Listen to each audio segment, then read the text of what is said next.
Word meaning नहीं, word meaning पढ़ेंगे नहीं जी, नहीं, बिल्कुल नहीं। वर्ड मीनिंग तो मैं आपको हमेशा पढ़ाती हूँ, पर आज वर्ड मीनिंग याद करने की जादुई ट्रिक पढ़ाने वाली हूँ। जी हाँ, आप लोग हमेशा कहते हैं ना कि मैम आप इतने सारे वर्ड मीनिंग पढ़ाते हो, इनको याद कैसे करा जाए। तो बिल्कुल भाई सही बात है, एकदम सोचने वाली बात है कि मैं तो इतने सारे वर्ड मीनिंग आपको पढ़ा देती हूँ, पर आप याद कैसे करेंगे, ये जिम्मेदारी भी तो मेरी बनती है ना। तो आज की ये क्लास होगी वर्ड मीनिंग याद करने की जादुई टेक्निक, बिल्कुल गिली गिली छू वाली टेक्निक होने वाली है, यानी कि जादुई टेक्निक होने वाली है। तो चलिए शुरू सी ना, मतलब थोड़ी सी बेसिक बातें पहले कर लेते हैं। तो अंग्रेजी एक्चुअल होता क्या है? अंग्रेजी के मुख्यतः 4 हिस्से होते हैं, ठीक है। यही 4 हिस्सों से मिलकर के बना है अंग्रेजी। दैट इज सबसे पहला और जरूरी हिस्सा है ग्रामर, यानी कि व्याकरण, जो कि बहुत बहुत जरूरी हिस्सा है। और हम सबको पता है कि थोड़ी बहुत गड़बड़ तो हम सबसे होती रहती है उसमें, है ना? होती है ना आपसे भी गड़बड़? तो भाई ग्रामर जो है सबसे पहला हिस्सा है जिसमें गड़बड़ नहीं होनी चाहिए। अगर होती है तो बेसिक ग्रामर वाली हमारी कोर्स करिए, देखिए आपकी जो ग्रामर है वो कैसे लल्लन टॉप हो जाएगी। बिल्कुल। उसके साथ है अगली वर्ड मीनिंग, यानी कि शब्दार्थ या शब्दावली जो कह लीजिए, जिसके बिना तो आप अंग्रेजी की कल्पना भी नहीं कर सकते। अंग्रेजी क्या बोलूं, किसी भी भाषा की कल्पना आप शब्दावली यानी कि वर्ड मीनिंग के अलावा नहीं कर सकते। शब्द और शब्दों के अर्थ और उनका इस्तेमाल ही किसी भी भाषा की रचना करते हैं। पूरी की पूरी इसकी जो इमेज है उसको गढ़ते हैं, आप बोलते हैं, दूसरे को सुनते हैं, समझते हैं, ये सारी चीजें ना शब्द और शब्दार्थों से ही मिलकर के बना होता है। तीसरा और अहम स्पोकन, यानी कि जो बोलते हैं, है ना, जो बोली जाती है जो लैंग्वेज, वो स्पोकन। तो इंग्लिश का तीसरा हिस्सा ये हो गया। और चौथा और काफी अहम, दैट इज रीडिंग। तो इन चारों से मिलकर के बना है क्या? इन चारों से मिलकर के बना है हमारी अंग्रेजी। जी हाँ, हमारी अंग्रेजी इन चारों ही चीजों के ऊपर बेस्ड होती है। तो इसमें से आज क्या करने वाले हैं हम लोग? शब्दार्थ को करने वाले हैं, यानी कि वर्ड मीनिंग करने वाले हैं। तो आपने कभी सुना है कि वर्ड मीनिंग के टाइप होते हैं? नहीं सुना? आज सुनिए। वर्ड मीनिंग या कह लीजिए वोकैबुलरी, जो आजकल काफी मतलब ज्यादा इस्तेमाल होता है, या तो आप वर्ड मीनिंग कहते हैं या तो वोकैबुलरी कहते हैं, जो कह लीजिए भाई मतलब तो वही होने वाला है। इसके 3 प्रकार होते हैं, 3 प्रकार होते हैं। फिंगर टिप्स पे काउंट कीजिए, 1 2 3। 3 प्रकार होते हैं इसके। कौन कौन से प्रकार होते हैं ये भी तो मैं ही बताऊंगी ना। जी हाँ, ये 3 प्रकार है। सबसे पहला एकेडमिक वर्ड्स, दूसरा सपोर्ट वर्ड्स, तीसरा कंटेंट वर्ड्स। तो भाई घबराना नहीं है कि हे भगवान अब वोकैबुलरी के भी टाइप पढ़े जी नहीं, आपको बस ये नॉलेज होनी जरूरी है कि वोकैबुलरी के भी यानी कि वर्ड मीनिंग के भी टाइप होते हैं। घबराइएगा मत, सारों को बताऊंगी, सारी तरीके से कैसे इनको याद कर सकते हैं, एक्चुअल में ये होते क्या है और आप कैसे इनमें से किसी भी तरीके का वर्ड हो आप याद कर सकते हैं, कैसे आगे बताऊंगी।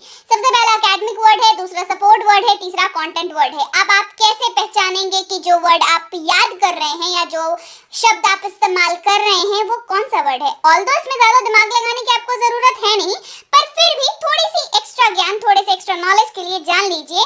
एकेडमिक वर्ड्स वो सारे होते हैं जिनका इस्तेमाल हम लोग अपनी पूरी जिंदगी स्कूल कॉलेज में करते रहते हैं, जैसे कि solar system, cell wall, civil war, algebra, इस तरीके के जो शब्द होते हैं जो बेसिकली आपको अपनी किताब में मिल जाएंगे स्कूल से शुरू करके कॉलेज तक, या जब तक भी आप पढ़ाई करते हैं, जब भी आप स्टडी कर रहे हैं यानी कि एकेडमिक्स में हैं आप, तब तक आपको जो भी शब्द इस तरीके के मिलते हैं आपको अपनी किताब में, वो हो जाते हैं एकेडमिक वर्ड्स। अगला क्या था? Support words. जी हाँ, सपोर्ट वर्ड्स का बहुत बहुत अहम रोल रहता है।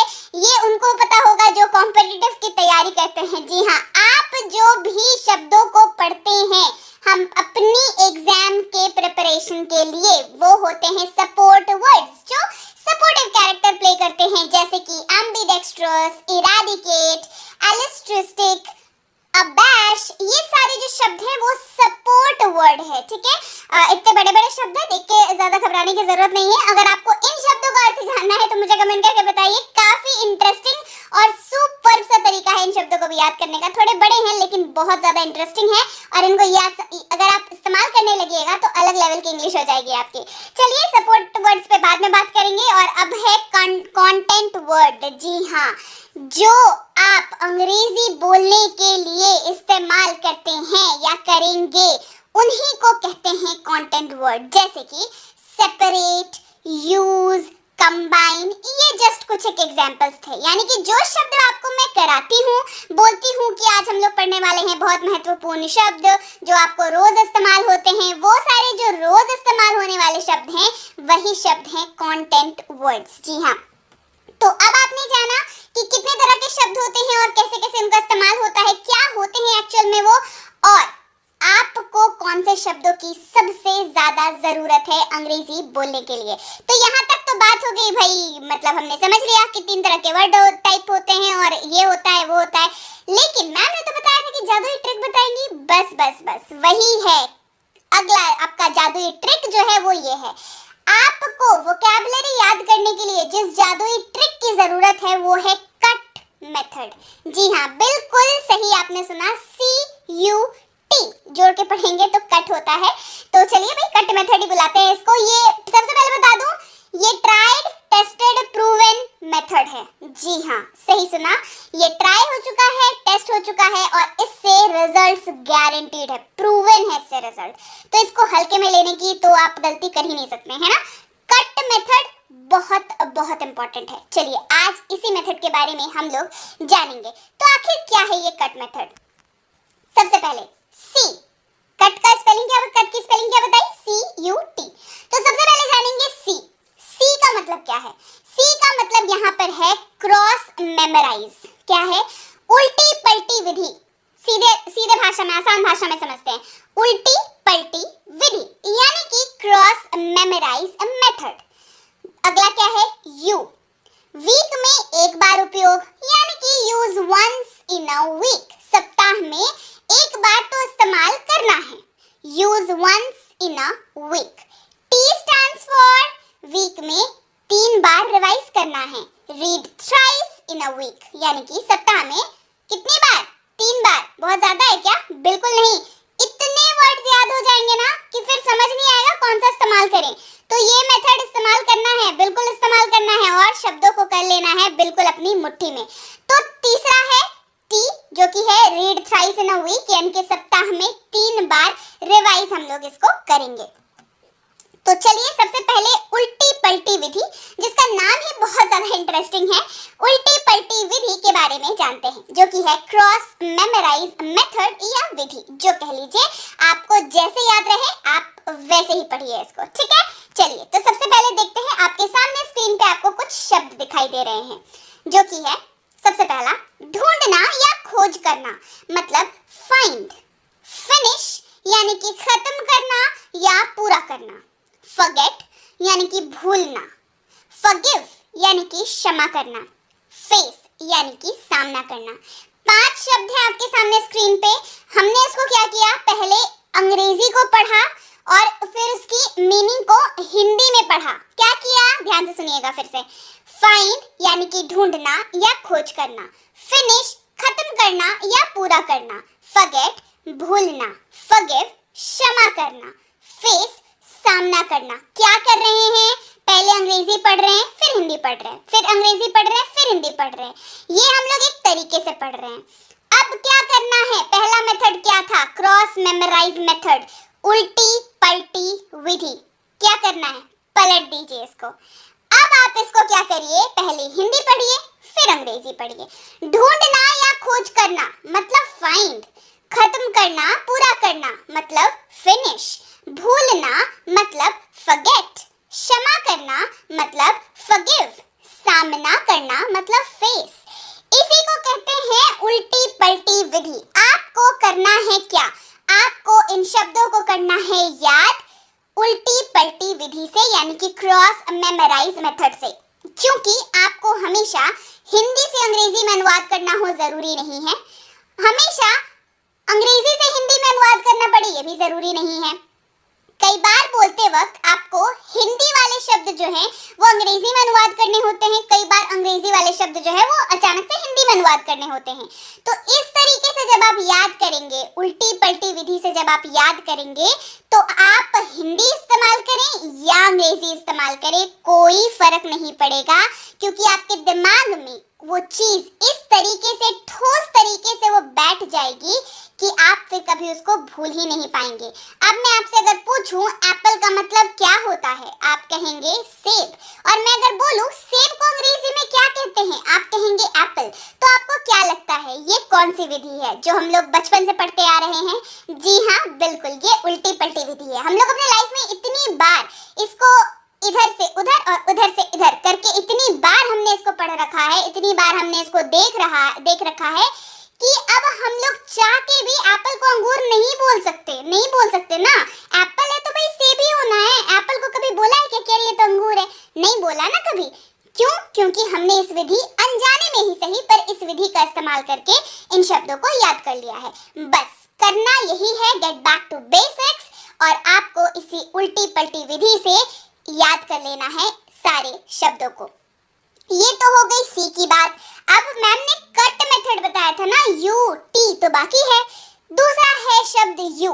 यू का मतलब होता है अपने वार्तालाप में कम से कम वीक में यानी कि सप्ताह में एक बार उपयोग जरूर करें जिस भी शब्द को आप याद कर रहे हैं। तो सबसे पहला तो कट सी मेथड से हमने उसको याद कर लिया। उल्टी पलटी विधि से हमने उसको सबसे पहले क्या किया, याद कर लिया उसको। उसके बाद सप्ताह में एक बार इस्तेमाल करेंगे, use once in a week. क्या करेंगे, एक बार सप्ताह में इस्तेमाल करेंगे, use once in a week. कैसे इस्तेमाल करेंगे चलिए वो भी बता देती हूँ। जैसे कि चलिए एग्जांपल लेते हैं, फिनिश यानी कि खत्म करना या पूरा करना। ये तो हमने ऑलरेडी याद कर लिया। अब मैं आपको अगर बोलूं खत्म करना, क्या होता है, फिनिश। आपको याद हो जाएगा। 3 बार आपने वो उल्टी पलटी विधि से जो है आपने ऑलरेडी उसको याद कर लिया है उल्टी पलटी विधि से। अब आपको करना क्या है, आपको सप्ताह में इसको एक बार इस्तेमाल करना है। कुछ खास नहीं करना है, ठीक है, बहुत ज्यादा यहाँ पे रॉकेट साइंस नहीं लगाना है आपको। आपको बस क्या करना है, आप नॉर्मल अपनी जो भी लैंग्वेज आप बोलते हैं उसको बोलते रहिए। बस एक बार ये कर लीजिए, उसने अपना काम पूरा किया, ये जो लाइन है इसके जगह पे इस्तेमाल कर लीजिए, ही फिनिश्ड हिज टास्क। क्या किया हमने, सप्ताह में एक बार इसका इस्तेमाल कर लिया। मान के चलिए आपने सप्ताह में 10 वर्ड उठाए, 10 शब्दों को आपने उल्टी पलटी विधि से पहले तो याद कर लिया। उन 10 शब्दों को सप्ताह में 7 दिन होते हैं, एक बार हर शब्द को इस्तेमाल करना है। बहुत आसान है, छोटे छोटे शब्द उठाइए, उनसे वाक्य तो इतने सारे हैं, ऑलरेडी पढ़ा रखे हैं। कोई भी वाक्य उठा लीजिए उस शब्द से रिलेटेड और आप इसका इस्तेमाल करिए। बस हिंदी लाइन की जगह पर अंग्रेजी वाली लाइन बोल दीजिए, उसने अपना काम पूरा किया, he finished his task। ये हो गया आपका यू का काम पूरा, यानी कि आपने इसको एक बार यूज कर लिया सप्ताह में। बढ़ते हैं आगे और अब देखते हैं टी, क्योंकि कट मेथड है तो टी बचा है हमारे पास। टी का क्या करना है भाई, किसी भी वर्ड को कम से कम सप्ताह में 3 बार जरूर रिवाइज करना है। जरूर रिवाइज करना है भाई। शब्दों को अगर मतलब बोलते वक्त शब्दों की कमी नहीं महसूस करनी है आपको, तो इतनी मेहनत तो करनी पड़ेगी। जी हाँ, ट्रिक में भी थोड़ी बहुत मेहनत तो करनी पड़ती है ना। चलिए, तो 3 बार इसका इस्तेमाल करेंगे, यानी कि read thrice in a week. क्या सारे पढ़ ले क्या? नहीं, जो सप्ताह की शुरुआत में याद किया था क्रॉस मेमोराइज मेथड से, उन्हीं शब्दों को सप्ताह में 3 बार जरूर रिवाइज करना है। मैम तो रिवाइज कैसे करेंगे, मुझे पता है आपके कमेंट्स और व्हाट्सएप पर आप मुझे मैसेज लिख के भेजेंगे, मैम रिवाइज कैसे करेंगे। उसका उपाय भी मेरे पास है, तो लीजिए भाई, आप इस तरीके से रिवाइज करेंगे। Revise thrice in a week, यानी कि सप्ताह में 3 बार रिवाइज करेंगे। सबसे पहले सोमवार को आप अपना डे डिसाइड कर लीजिए, ठीक है। जैसे मंडे को रिवाइज किया, ट्यूसडे और वेडनेसडे छोड़ दीजिए, यानी कि सोमवार को किया तो मंगलवार और बुधवार हमने छोड़ दिया। फिर बृहस्पतिवार यानी कि थर्सडे को हमने उसको रिवाइज किया। फिर हमने शुक्रवार और शनिवार यानी कि फ्राइडे और सैटरडे हमने छोड़ दिया। फिर हमने उसको संडे यानी कि रविवार को फिर से रिवाइज कर लिया। मिल गए 3 दिन। सप्ताह में 3 दिन नहीं निकाल सकते? बिल्कुल निकाल सकते हैं ना। तो सप्ताह में 3 दिन निकालिए और शब्दों को करिए याद। जी हाँ, बहुत जरूरी है। और आपकी इतने दिनों से कमेंट आ रहा था, मुझे मैसेज आ रहे थे कि मैम इतने सारे शब्द हैं, कैसे याद करूं। तो भाई लीजिए भाई, और क्या चाहिए। इतना अच्छा मेथड आपको बता दिया कि आप इसके बाद इस मेथड से ना आप जो भी शब्द याद करेंगे, यकीन मानिए आप कभी नहीं भूलेंगे, कभी नहीं मतलब कभी नहीं भूलेंगे। तो एक और सवाल को मैं इस क्लास में जरूर लेना चाहूंगी, क्योंकि बच्चे बहुत बार कमेंट करते हैं, मैसेज करते हैं, और ऑफलाइन के हमारे बच्चे भी बहुत बार इस सवाल को पूछते हैं। सवाल है बहुत एकदम बहुत ही ज्यादा परिचित मतलब चर्चित सवाल है, अंग्रेजी बोलने के लिए कितने वर्ड याद होने चाहिए। ये तो बिल्कुल दुखती रग को छू लेने वाली मतलब छू लेने वाला क्वेश्चन है ना, कि अंग्रेजी बोलने के लिए कितने वर्ड याद होने चाहिए। सारे वर्ड याद कर लीजिए, मैं बोलूं सारे वर्ड याद कर लीजिए, कर लेंगे? जी नहीं। चलिए थोड़ा सा प्रैक्टिकल बात करते हैं। 500 से 1000, जी हाँ 500 से 1000 शब्द आपको याद होने ही चाहिए, बिल्कुल याद होने चाहिए। इसी कट मेथड को इस्तेमाल करके 500 से 1000 शब्द आप बहुत ही आसानी से बहुत कम समय में मतलब बिल्कुल खेलते खेलते याद कर लेंगे। इस मेथड से मैं बताऊं मुझे लगभग 3.5 से 5000 वर्ड्स मुझे याद हैं, इसी मेथड का इस्तेमाल करके मैंने याद किए हैं। जी हाँ, नहीं तो आपको क्या लगता है आपको कैसे पढ़ा रही हूँ, है ना? तो 500 से 1000 शब्द जो हैं वो आपको याद होने ही चाहिए। शुरुआत इससे करिए, कारवा बनता जाएगा और आपकी अंग्रेजी बहुत अच्छी होती जाएगी। शब्द